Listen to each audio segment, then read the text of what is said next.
hormonal problems. What caused that patient to have this problem, that problem? When we start addressing upstream things, then we're going to do some special things.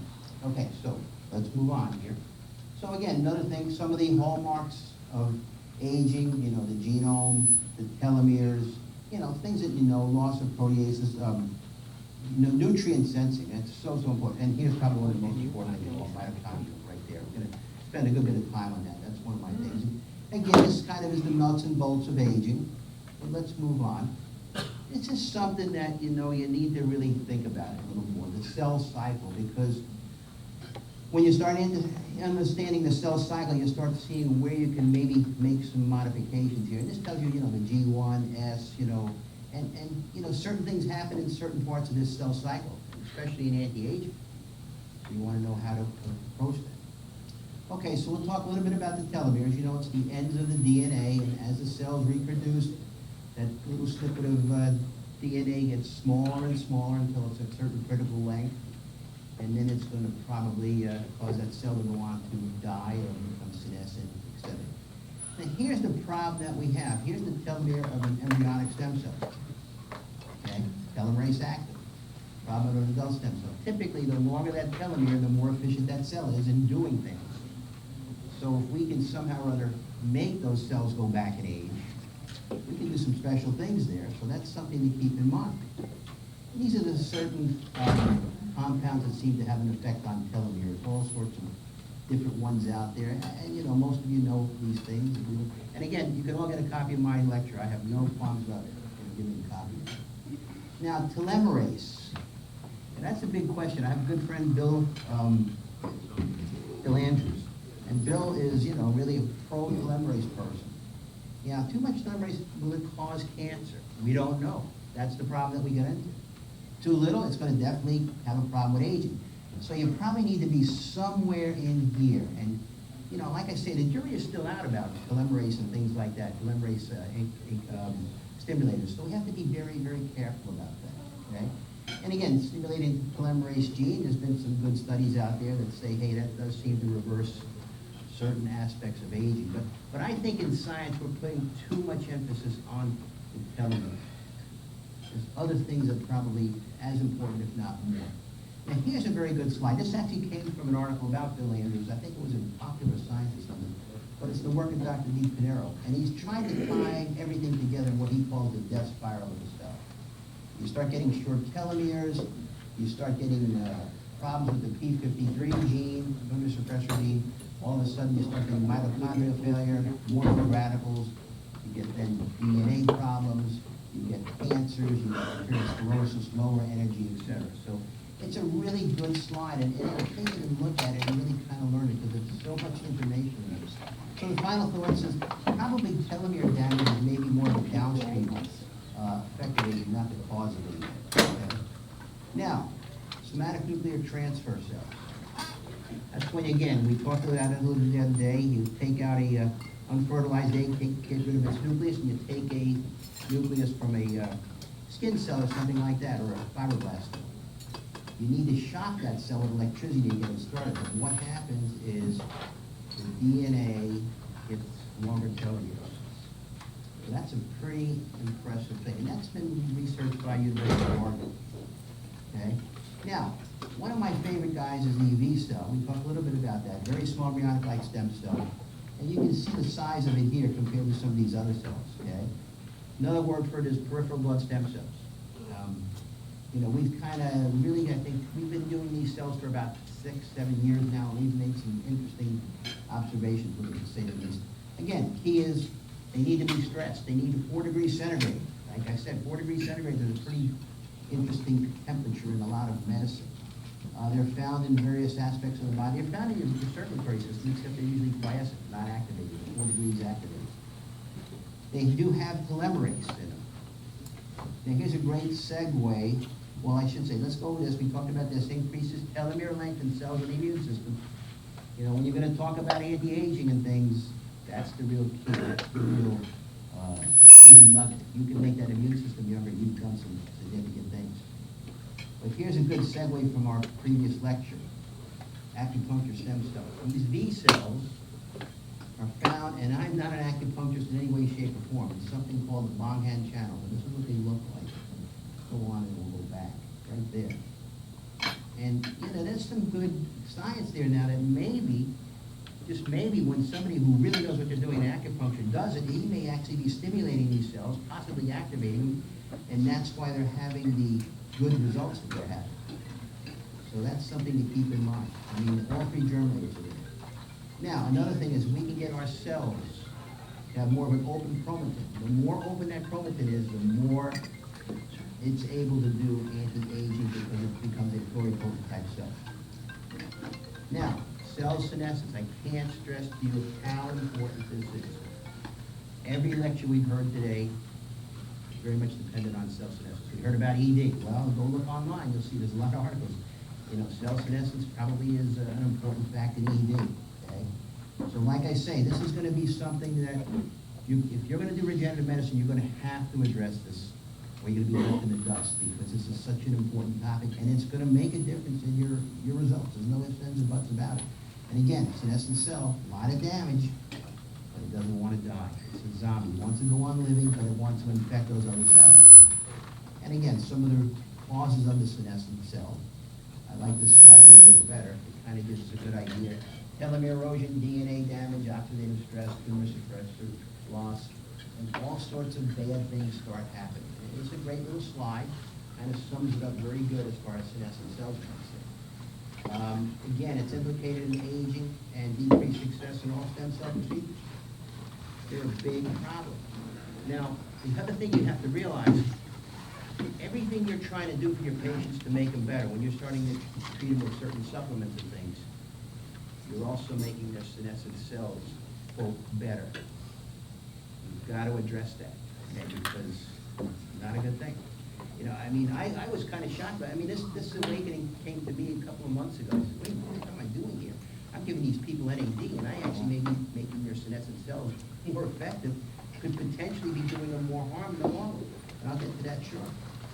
So, you know, we know about the senescent cells.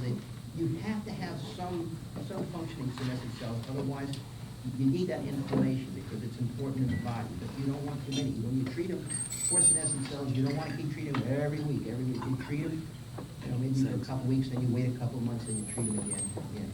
We talked about this. This was from John Hopkins, for those of you that weren't here Friday. UXB0101. A leukemia medicine that John Hopkins is having tremendous success with as far as osteoarthritis. We know that senescent cells and osteoarthritis really have a lot in common. Okay? And here's what I've been using right here. Cystatinib and quercetin. Cystatinib is a leukemia medicine I'm using off-label. I'm just using a small amount of it, 2 to 3 weeks worth, 1 day a week.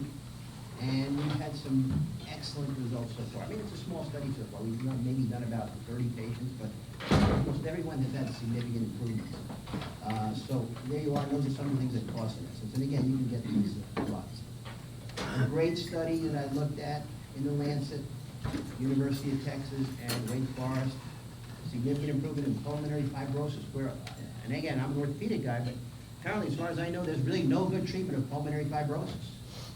Yet they were able, just by giving these senolytic agents, to have significant improvements. So, pretty darn good thing. Okay. So here's some of the newest regimens that you can use. And you can see here, we actually have it. I took this out as an article I was reading. We give you the dosages per weight of the patient and Cystatinib. Now, I get the Cystatinib from India. The United States, it's like 4 pills are like $2,500 or something like that. So it's, here it is, $2,200. India, I think I just ordered another 200 pills. It was like $1,200.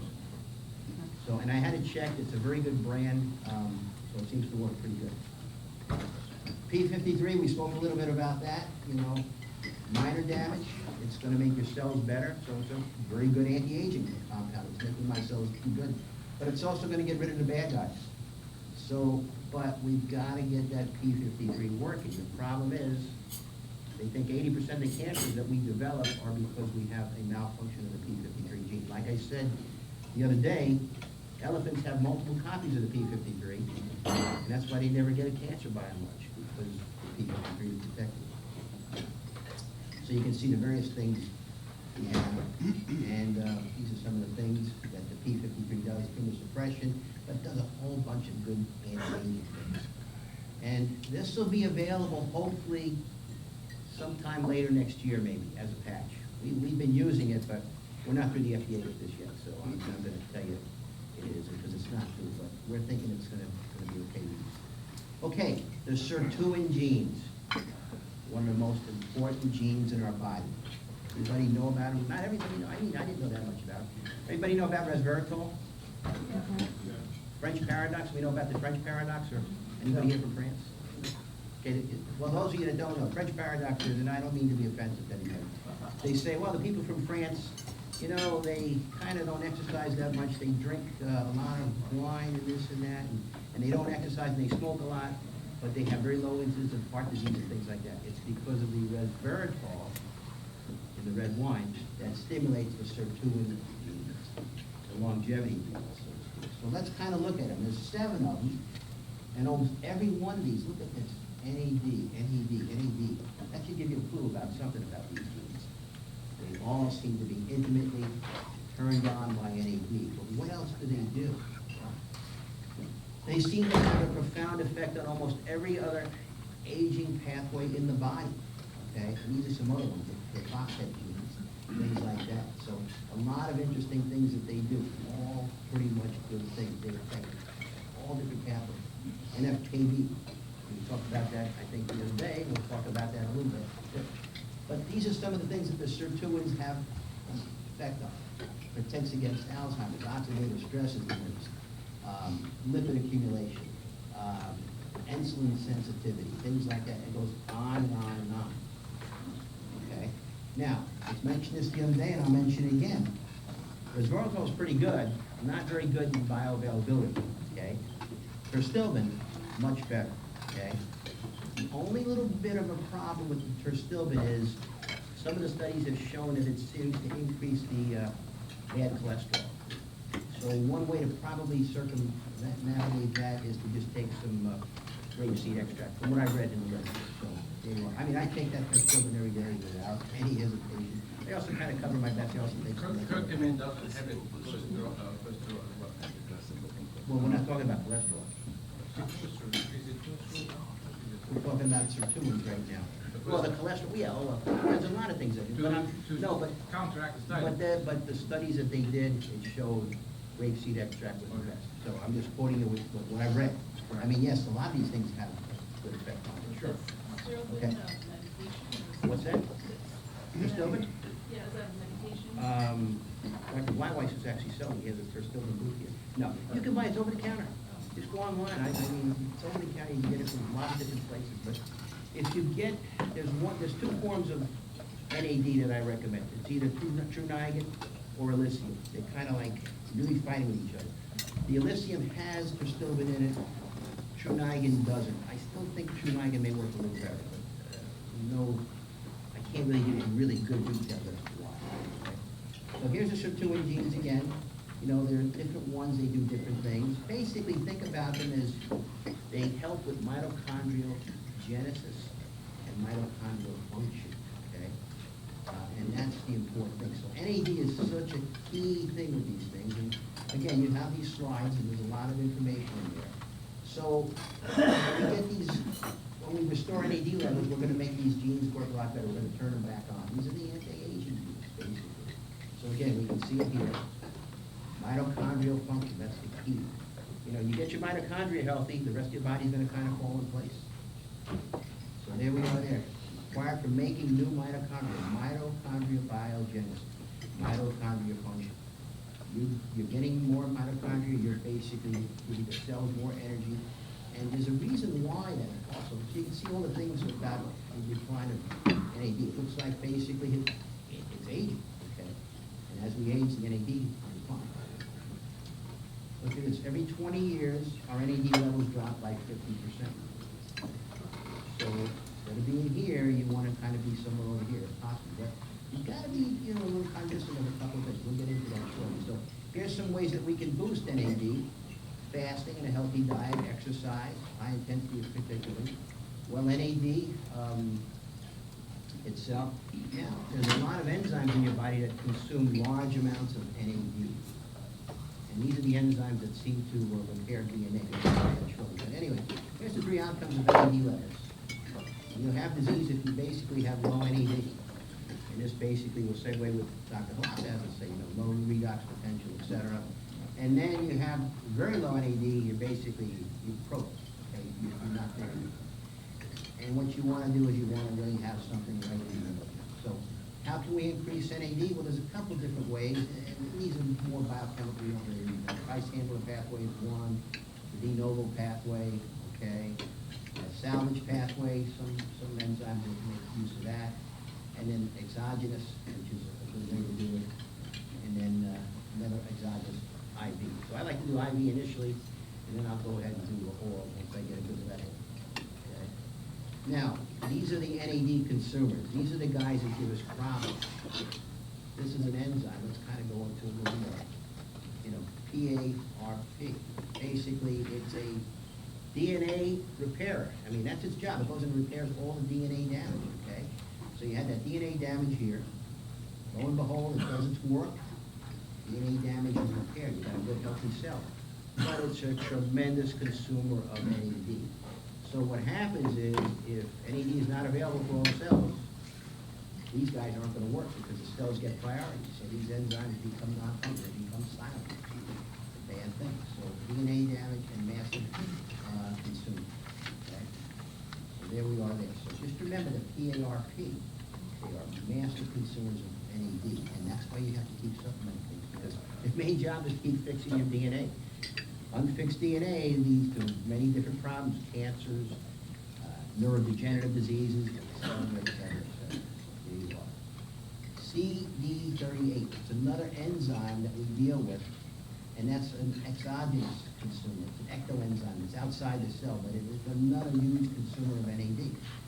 Okay? And when you start having problems with this, you have impaired immune responses. What happens again? Impaired immune response, cancers, neurodegenerative diseases, on and on and on. I mean, we can keep substituting the same little talk to that, okay? NQO1, longevity gene, and it seems that the real important thing with NAD a lot of times is the ratio between NAD plus and NADH. Okay, so that's what this little gene is about. And again, look at these at your leisure slide, because there's a lot of information. NQO1 drops off when we age. Okay. Now, what we've come up with, again, this is something that will be hopefully available next year. NAD kinase patch. NAD kinase really seems to drive the NAD dramatically into the cell. And we have it in the form of a patch, and it's made tremendous differences. We've done some readings of it, and it's made a big difference as far as cellular levels. And that's just an article that I give you on how important this NAD is. And that's the patch that we got. That's not available right now.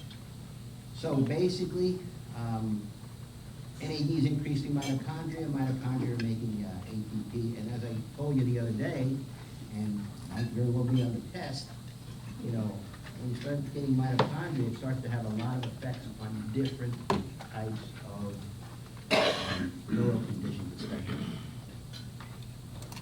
So there you are. Basically, if you can restore the nuclear levels, you can have some pretty good food. So mitochondria are central regulators of neural stem cell. So if you're going to treat any neurologic condition, you absolutely should be giving this patient minimum intravenous NAD. But you really have to supplement, because there's good literature out there. We talked about cellular respiration for stem cells, glycolysis when they're just inactive, and then oxidative phosphorylation when they're active. NAD is also one of the secrets of ozone therapy. You talk to Frank Stellenberger, he'll tell you ultimately what the ozone does in the cells, it makes more NAD. Again, a good thing. Now here's what I'm talking about. Okay, I wrote a blog, I think I released it about 2 weeks ago on LinkedIn. NAD and senescent cells. When you're giving NAD, you're making these senescent cells healthier. But not healthier in that it's going to help you. You're going to make them be more resistant to apoptosis. You're going to make them secrete more bad inflammatory cytokines. So you really need to keep, you need to keep that. You need to really put these patients, that's spelled wrong, it should be scintillated. It's not scintillated. Okay? this is what they're doing. They're basically infecting other cells. It's almost like an infection in the body, okay? These senescent cells. Think of maybe, I mean, it's a good way to think about it. Never thought of that before. But they're like a bacterial organism that's basically infecting all of the cells because they'll start secreting this NAD, which then affects other cells, and it's just a spiral. It's going to be worse and worse. So basically, if we give polyphenols, that may come to increase sensitivity of those sensitive cells to the free radicals to destroy it. So NAD with polyphenols may come. Well, basically, what you want to do is you want to give them senolytic agents. That's the thing. You want to get rid of them. Quercetin, at the minimum, just use quercetin, okay? Yeah, quercetin, And then the yes. quercetin that I use is the same thing that they use in the university studies. It comes from a company called Thorne. That's what they use in all the university studies. So here's some ways of other also affecting the circadians. Calorie restriction, keto diet, high intensity training, extreme cold and extreme hot, okay, sauna, and then going into a night shift. Intermittent fasting also. Okay? So calorie restriction, I mean, we all know this. This does some really wonderful things for the body. Okay, calorie restriction, the keto diet, a lot of good science for all these things, how they work. Well, look at all the aging pathways of calorie restriction affects positively. Okay, so that's an interesting thing. And then, this is just a way to go keto diet. Okay, and then free radicals.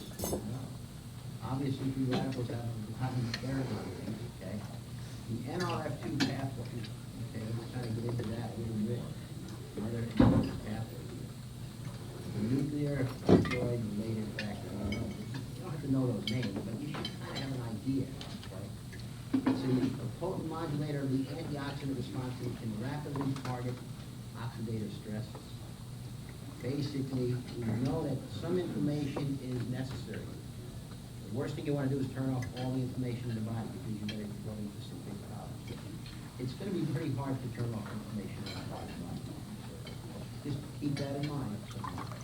So the NRF2 pathway is the master regulator of antioxidant detoxification and cell defense gene expression. Basically, it helps our immune responses. It's a rather important pathway, and you get that working the right way, it's going to make you not age too quickly. So basically, it's a set of antioxidant and detoxifying genes. Regulates about 600 different genes. It affects glutathione, superoxide dismutase, and things like that. So here we are. NFK beta. And that's another pathway, and that's probably the master switch for inflammation. It turns off the gene expression for all genes involved in inflammation. It has a profound effect in the body. One of the most important. So you can see all the different things that it can affect: diabetes, rheumatoid arthritis, Parkinson's, Alzheimer's.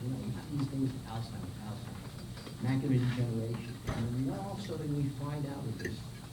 Very intimately related to cytokines.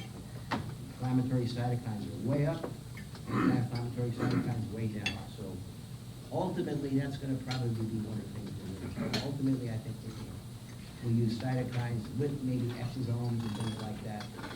Stem cells, I think, are a stepping stone. I don't think we're going to do them forever. I mean, it's basically what they make. That's what we're going to use. Okay, so basically, the single most important factor in causing inflammation. So if you can get this guy under control, we're going to do some important things in the body. Okay, so normally this is in the cytoplasm of the cell. It's kept bound up and out of the nucleus. Now, once you get some bad stimulus, all of a sudden this now goes into the nucleus, and that's where it binds to a variety of genes, and that's where it starts doing a lot of damage. So NF-kappa is a real problem for us to deal with. We're going to get a stronger hold on it as the time goes on. So basically, what we think happens is as we age, this pathway gets left in the on position. Okay? And it's again, the cytokine signaling. Again, we now start seeing the relationship. We're talking about some of these things, some of these questions on the test about this cytokine, that cytokine. But they're so important because inflammation, how the cells work, they all interrelated, okay? And you can see that, okay? So we're talking about inhibitors that may help. But look at some of the inhibitors, like curcumin, green tea extract, things like that. That's why some of these things are working, because they're attacking the natural pathways here. But here's another interesting thing. NFKB and osteoarthritis, okay? Significant studies on that show that this is a significant contributor to osteoarthritis. So that's one of the things they're looking at to see if we can get this pathway under control, we can probably make some very good headway in osteoarthritis. Again, it's not just gonna be stem cells. You gotta go upstream. You can put the cells there, you can put ectoderm there, whatever you wanna put in there, but you still gotta get these other things in line or it's not gonna work. All right, so mTOR, does anybody know about that one? Some of you've heard about mTOR, right? Kinase, Rapamycin. right. Okay, so mammalian target of rapamycin, also known as mechanistic target of rapamycin. It's an important pathway. Now, rapamycin basically is found in Easter Island initially, and it's an antifungal. They use it as an immunosuppressant initially, so we think that that may have some very good anti-aging qualities. We have it here, okay? Coordinates cell growth, metabolism with the environmental inputs, okay? So basically how we get nutrients, how we get growth factors, et cetera. Again, these guys are all interrelated with each other. It may very well have a good effect on longevity and anti-aging. So there's some people, and this is basically the protocol that I've seen, okay?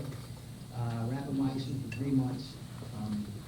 I believe there's some people in the States now that are selling small doses. I'm not sure of the dose, I think it's maybe 5 milligrams. I have it somewhere.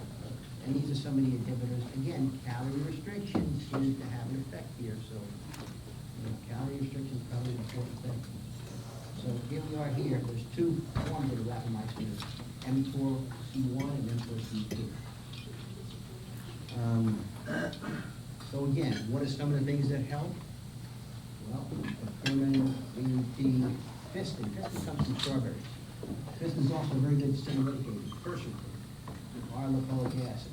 Certain forms of vitamin E, usually the vitamin E complex. Apigen, I think, comes from apples or something like that. It's really kind of food treatment. So, okay, here we are. You actually have the doses here. Okay, the typical dose, organ transplanted 1 milligram a day.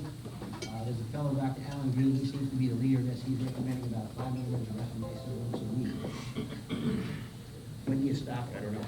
It does not affect the microbiome? You need to finish in 5 minutes. Okay, no big deal. It doesn't affect the microbiome when you give those antibiotics? That doesn't seem to be. All right, so I got a couple more minutes to go. And AMPK kinase, that's another very important one. Diabetes, metformin, et cetera, et cetera. So there we are there. A good one is barberine, that's what I take myself. Okay, so just keep that one in mind. But the other thing is AMPK, in addition to its nutrient sensing, is also a mitochondria attached to pumping salvage. So basically it helps make more mitochondria. AMPK is something you've got to treat all your patients with, especially when you have stem cells. You give them metformin, which we know is a good anti-aging drug, anti-cancer drug. I think metformin affects 3 certain bacteria in your gut, but again, It's affecting mitochondria, so it's not a good thing.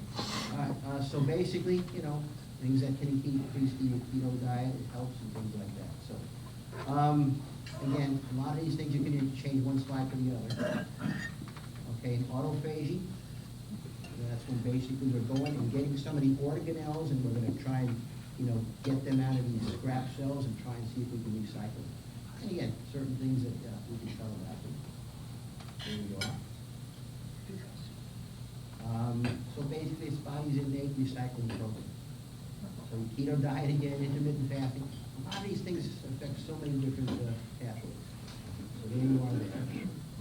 And certain things that can supplement autophagy. And again, you have these in the slides, okay?